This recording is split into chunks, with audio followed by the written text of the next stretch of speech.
Hello and welcome. My name is Curtis and I'm the London Stakeholder Manager here at the university. So today I'm going to talk to you about the important things that your child needs to be considering between submitting their applications and starting university. So very much their next steps. If you have got any questions as we go along or questions at the end, please pop them in the comments and I'll do my best to answer them for you. So if your son or daughter's applied, what happens next? What do they need to be thinking about between now and the start of university? The things I'll be talking about today are their offers, so firm and insurance choice, student finance and additional financial help, accommodation, budgeting, and finally some top tips from me as well. So let's have a look at these areas in a little bit more detail. Starting with offers, get your son or daughter to check them as they come in to make sure they fully understand them. If they don't, get them to email or call the university for clarification. This is really, really important. They should be conditional. Do they think they've met the conditions? Do you think they'll meet the conditions? A small minority may be unconditional, where they are accepted regardless of grades, as some universities are still offering those. We at the University of Lincoln make conditional offers. So will your son or daughter most likely meet the offer made? Circumstances can change.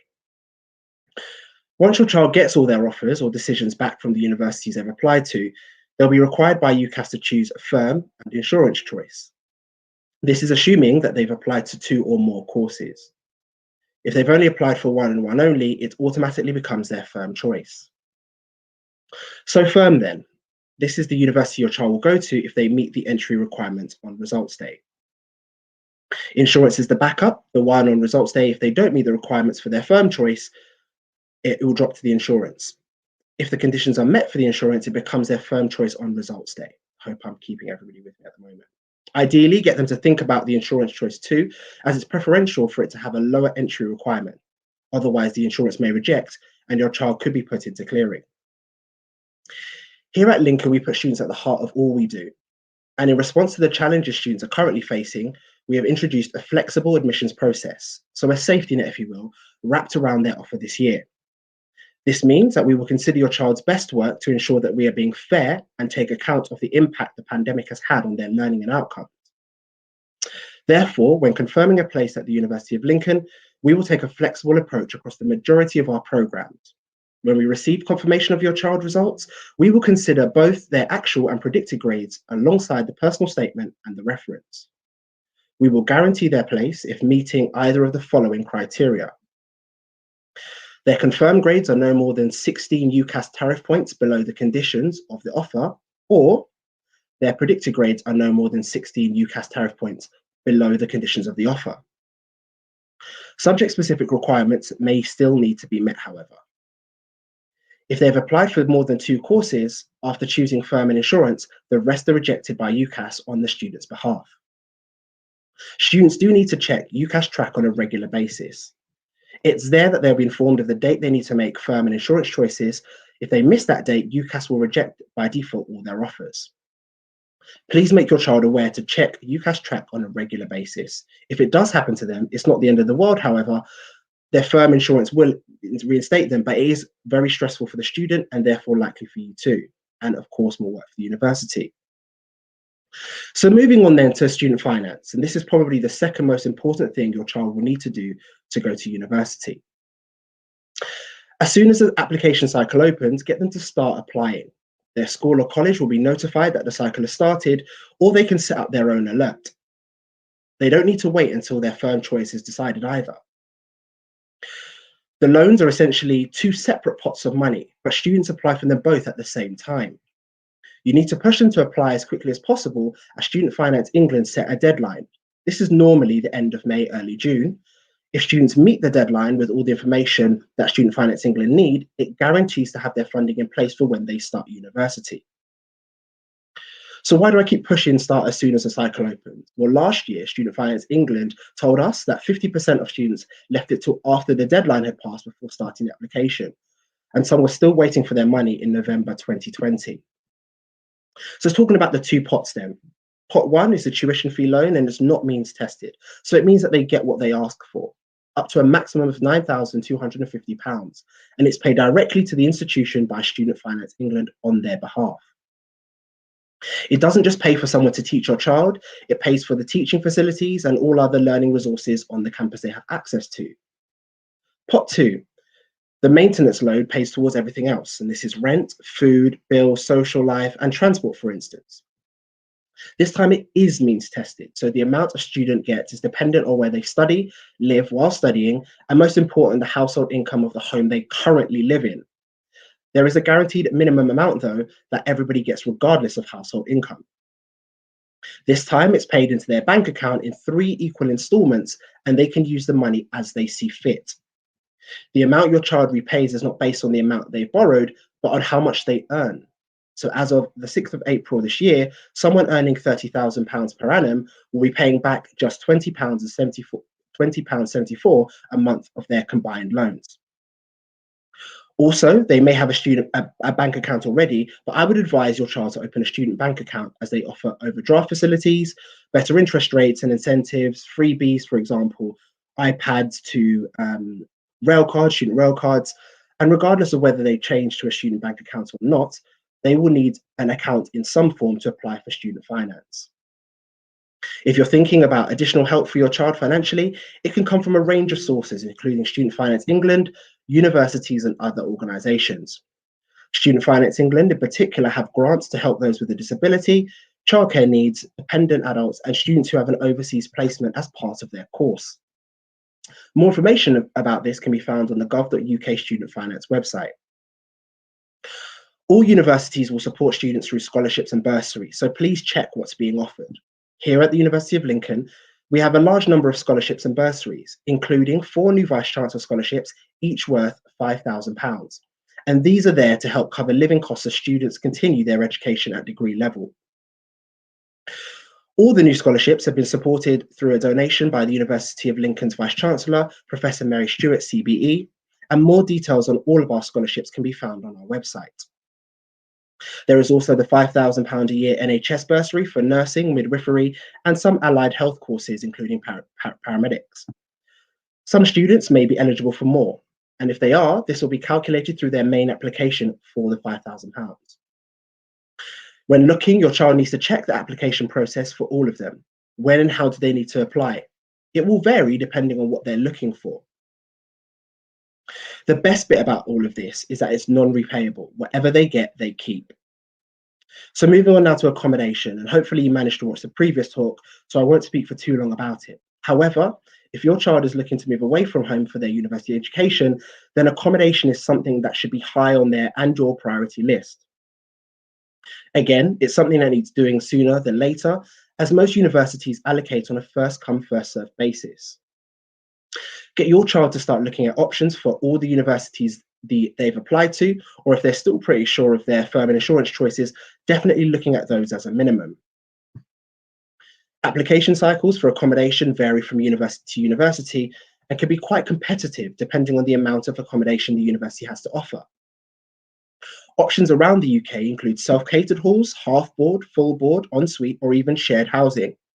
Here at Lincoln, we offer self-catered student accommodation, with the vast majority being en suite, and all are within easy walking distance of the campus. Whether they can apply for accommodation may also be determined on the basis of making that university their firm or insurance choice. It certainly is here at Lincoln. When they do make that choice, get your child to think about applying for accommodation at those universities straight away, or at least start to check when they can. Knowing exactly where a student will live at university is important, not just for them, but for you, their families too. At Lincoln, we know that finding the right place to live is an essential part of your child's student experience. And we aim to help all of our new students find their home away from home. This is why we're making a twofold accommodation guarantee for new undergraduates joining us at the university in autumn 2021. We guarantee a room in a university residence to all new students who apply for accommodation with us by the 1st of September 2021. So they don't need to worry about finding a suitable room, and all our university and managed accommodation is covered by our residential warden scheme. We also guarantee that new students who have firmly accepted their offer to study with us by midnight on the 28th of February 2021 and apply for accommodation with us by midnight on the 3rd of March 2021 also will receive an offer of a room in their preferred hall. And in the highly unlikely event that we cannot meet this commitment, we will offer a 25% discount on the rent for their second choice accommodation. Please note that Longsdale Lodge and Valentine Court are not included in this due to limited availability. Allocation of accommodation is not normally done by universities until results day, so it may be some time between your child applying and hearing from their chosen institution, other than confirmation to say that application has been received. This is normal, so don't panic, as universities cannot allocate until they know for sure who is coming. So everything I've covered so far is really important. So your child may benefit from making a to-do list or priority list of important things which can be crossed off as you go. So just quickly then, moving on to budgeting. The vast majority of students, when they attend university, will not have an infinite pot of money to live off. Before your child goes to university, it's worth spending time with them, working out how much they will spend a week or a month on rent, other bills, transport, food, and their social life, and getting them to think about budgeting. This is what the maintenance loan is there to help with specifically. If they and you are not sure what the loan is likely to be, they can get a rough estimate using a student finance calculator. The gov.uk, SFE, and Martin Lewis student finance sites all have one. It will help you get an estimate. Just getting them to plan and do a food shop for you is also a good way to experience how much things really do cost. So having done the budgeting dry run, if there is likely to be a shortfall between what they get and what they spend, how can they improve this and bring the odds back in their favour? For some students, the bank of mum and dad is one option, but certainly not for everyone. A part-time job is another. There are normally plenty of opportunities to get a job once they've started university, or if they already have one, they can transfer. Lots of big companies allow this. Teaching is also usually flexible enough to allow students to have a job too. Students can also become part of the university's Student Ambassador Scheme. These assist with open days, on-campus visits, mail shots, external events, and much more. And it's paid in one form or another. Certainly here at Lincoln, it's paid in cash and is great for their CV, confidence, and independence building. One final one for them to consider is discounts. An NUS or recognised student card will get discounts wherever they go, be it retail, cinema, restaurants, and more. It saves them a lot of money. Travelling by train a lot, make sure they get a student rail card. 33% of fares, just to get them to check. And remember those additional funding opportunities too. There's lots of ways that they can earn extra money. So just to wrap up, our overall top tips. Planning the next steps is key for your child in the run-up to starting university once they've applied, as there are so many deadlines they need to hit and there will be consequences if they don't. Applying for finance, the potential additional support, firm and insurance choices and accommodations are the ones that you need to be aware of in particular. And as I've said, to-do lists are a great way of planning and reminding them and you. Keeping a regular check on UCAS Track will tell them all they need to know about the progress of their applications and what they need to do next. Budgeting is an essential skill. They need to learn it and learn it quickly. So if you can help and advise, please do if you think they need it. If they have a part-time job, is there a possibility that they can transfer locations? They or you should never be afraid to ask a question either, no matter how silly or trivial it may seem. There are so many ways to do it too.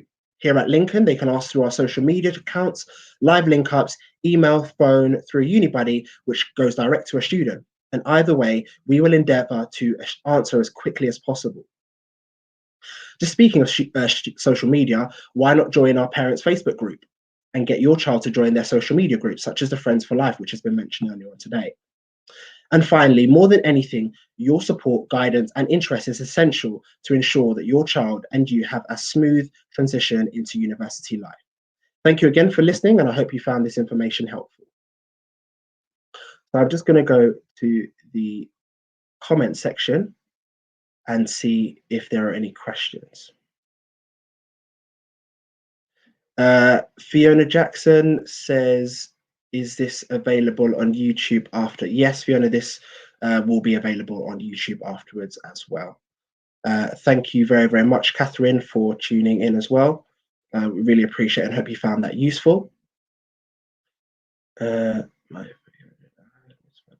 there any other questions that I can help with today? If not, you can contact us, inquiries@lincoln.ac.uk, or you can use the information zone on our website or refer to any parts of our website, the UniBuddy system as well, and you can use that to contact us or for a peer approach for students. But thank you very, very much for listening, and take care of yourselves.